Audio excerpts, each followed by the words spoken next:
Sọ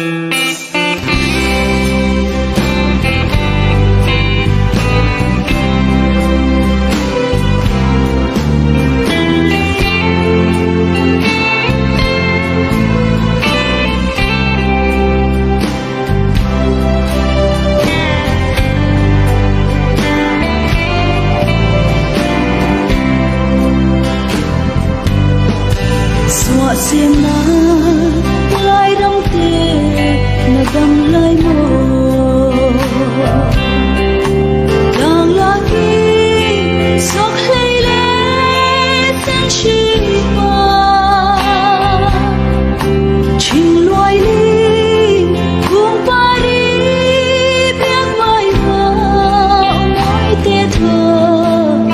từng ngày ram hi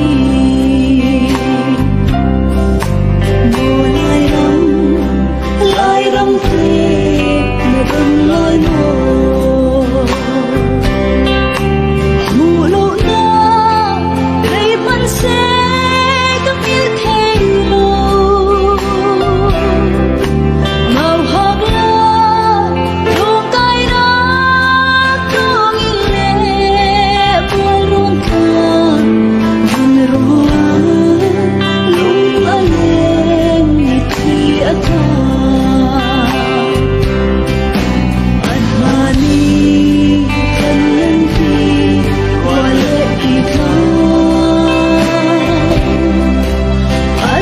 xuống thang hoa lắm nhà hình tan tơ mơ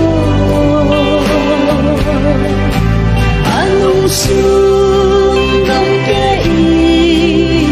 tuần xa xua bố xí lai râm tê là râm lai mơ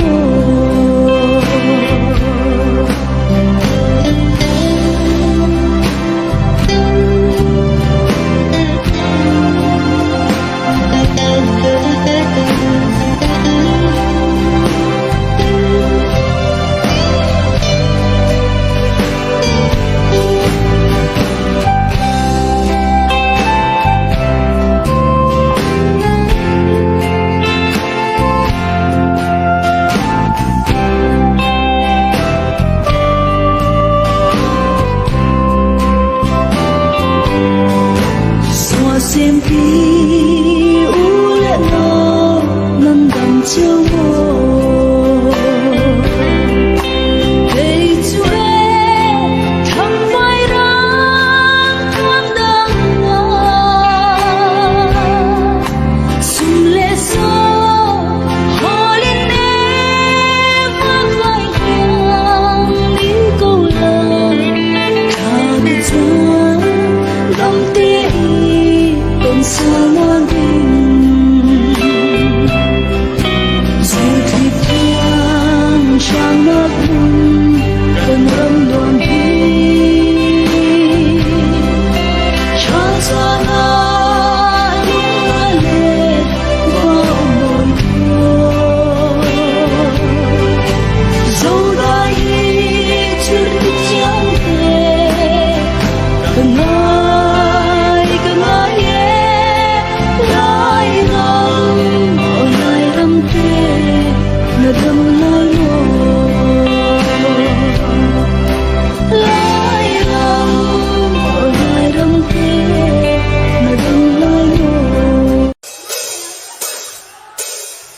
Thank you.